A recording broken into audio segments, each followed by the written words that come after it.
Hello everyone. My name is Obina and I am the Africa Explainer.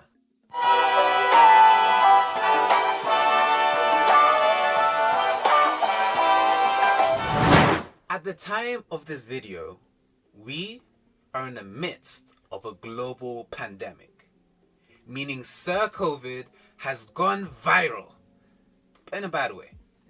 And a big question that a lot of influential people have had is what in the world is Africa gonna do about it? I mean, we know from the Ebola crisis thing that public health is a huge point of concern.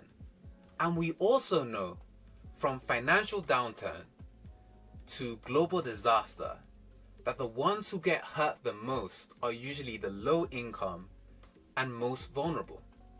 In fact, there was a recent report that the IMF, that's the International Monetary Fund, recently gave a $4.3 billion loan to South Africa to help them sort out their case of corona. Now, for many, this narrative of a rich West bailing out a poor Africa is a very common one. I mean, from charitable celebs to foreign aid to the occasional World Unity song, developed countries have been known to be the sugar daddies to the developing world. Or sugar mamas. We're not gender biased out here. But as usual, the truth is always a bit different. So for the rest of you skeptics out there, and fans of TED Talks, this is for you. So, I watched this TED Talk given by this person called Dilip Rathia. I think that's how you pronounce the name. He works at the World Bank as a lead economist, mainly working on migration and remittances. And he gave this talk, and he was talking about this hidden force in global economics and the power of sending money back home. By hidden, he's talking about the fact that there are other systems of money movement besides aid from sugar daddies to developing nations. And these come in the form of remittances. But before we get into that, let's go back and talk about this word which is one consonant away from a very awkward conversation. What exactly is aid?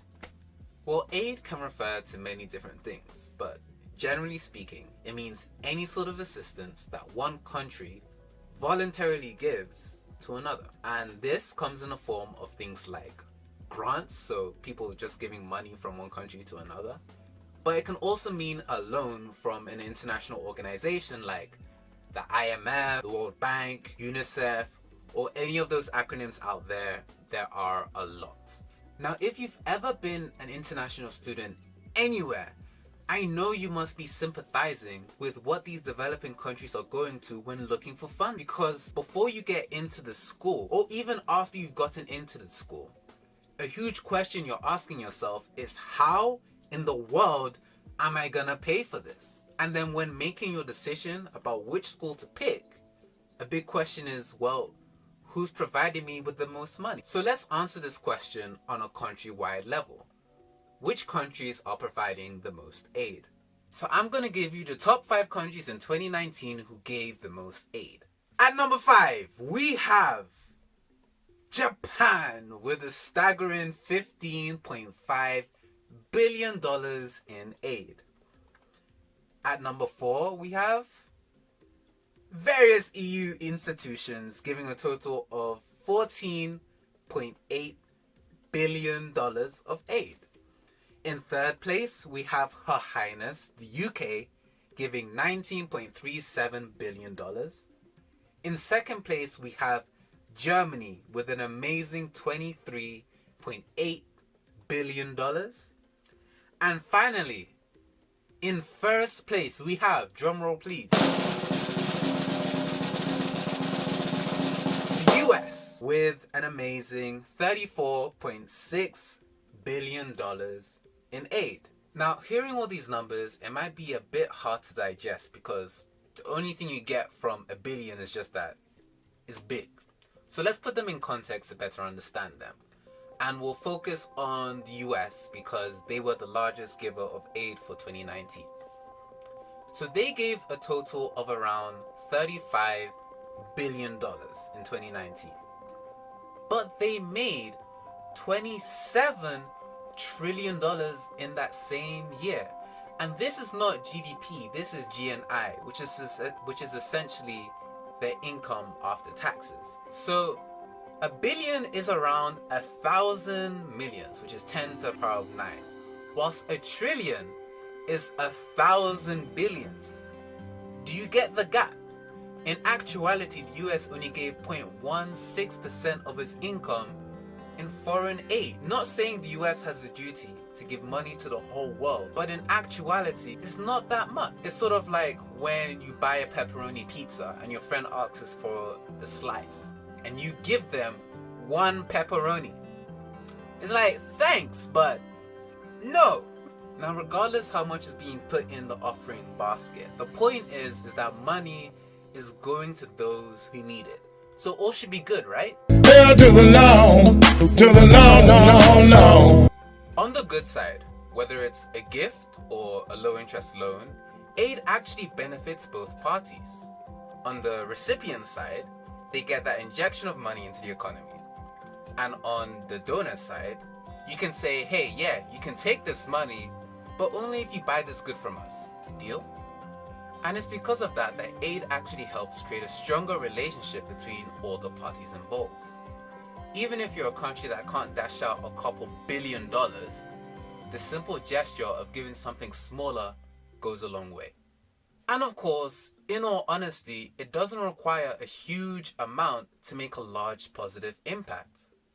If we're honest with ourselves, most developing nations' exchange rates are just not the best. So $1 can actually go a long way depending on how the nation uses it. On the other side, foreign aid does not actually guarantee impact. Even if one imposes a rule on how the money can be used, there's not usually a system of accountability to follow where the money goes or how it's spent. So whilst you may be hoping that the money is going towards a starving population, it may actually be providing a mansion for a corrupt politician. The funny thing is that the mansion is probably in the donor country. Now, if the aid actually does get to the problem, the money will probably only go to the larger companies. And if you think about it, governments are trying to work with companies that will provide the most value for their investment. So smaller companies that are less known will probably not be able to be as competitive as those larger ones. The issue is that those smaller companies or those smaller orgs or NGOs are usually closer to the ground and are making that immediate impact. And of course, while charity sounds great in name alone, there's usually a motive behind it. And we've seen this in the form of tied aid, where a nation gives another nation money only if they meet a certain condition. The IMF is notorious about this. They ask for things like the devaluation of currency, the increasing of taxes, and the lowering of government spending. They've been proposing these solutions since the 1980s, but many critics of the IMF claim that these structural adjustments are just too politically difficult and actually help create more poverty in the nation, because money that could be invested in the country is instead going to debt repayment. Essentially, the IMF has taken over the role of a credit card company to developing nations. You take out a credit card, innocently hoping just to build some credit, but then family emergencies pop out, like, civil war or natural disaster or a global pandemic, and you borrow too much. Then you get hit with the late fees, the high interest rate, and that sinking feeling knowing that whatever money you make for the next couple of years just does not belong to you. Because you, my friend, are in debt. Yeah, it's deep. Now, of course, this is a multifaceted issue with different points for either side. So I won't try to go too deep into one versus the other. Because as much as I or anyone else could criticize, if it was your job to solve a recession, to develop a country, or whatever the case may be, what would you do? Well, Rathia, from the TED Talk, said that rather than looking at what other nations are giving developing countries, Instead, as developing countries, we should look at what our people in other nations are giving back to us. It's well known that many developing nations are suffering from this thing called brain drain, especially in the African continent, where people leave their home country either due to conflict or a lack of opportunity and go on to make it in another country. I mean, honestly, look around the world. These same Africans that are called corrupt and poverty-stricken are making it in media, in sports, in corporate, and even running governments of other countries. Wow! But like many things in life, what seems like a curse can turn out to be a blessing. Because these same people who are making it abroad often send money back home. And these are called remittances. They are cross-border money transfers from workers in one country to their country of origin. They often come about in the form of payments to family members, but can also include seasonal workers who work in other countries for a limited period of time. Brathy points out that whilst not much attention is paid to it, remittances are actually one of the largest flows of money happening globally. Now, it's difficult to estimate the exact size of remittance flows because it's not like people are going to the bank saying, hey, I want to send a remittance to my country of origin to boost the economy. It's going to be more like, my mom wants to watch Oprah on TV, let me buy her a DSTV subscription because I do not want to mess with the data bill when she figures out YouTube. Well, you may be wondering, hey, you guys are receiving Jeff Bezos levels of money. You should be Gucci, right? You should be good. Well, no, because the money is not going to the entire country. It's going to specific families, like the ones out there trying to watch Oprah or taking that new and improved Nollywood. And this is what contributes to the income inequality, where specific families are deservedly so increasing their standard of living due to money coming in abroad, but the surrounding communities, they just remain the same. Remittances really are an amazing monetary force, with many Africans more than willing to send money home for the sake of family, but even more so for the sake of community good.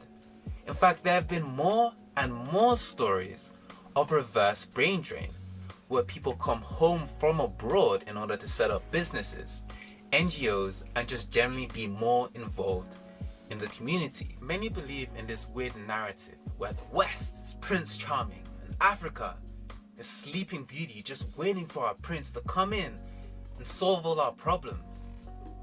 And honestly, this notion has been along for a lot longer than we'd like to admit, where certain people with a specific pigmentation were seen as uncultured, non-civilized, and in need of being educated by those who are superior. Not saying that everyone is like this or that aid is evil.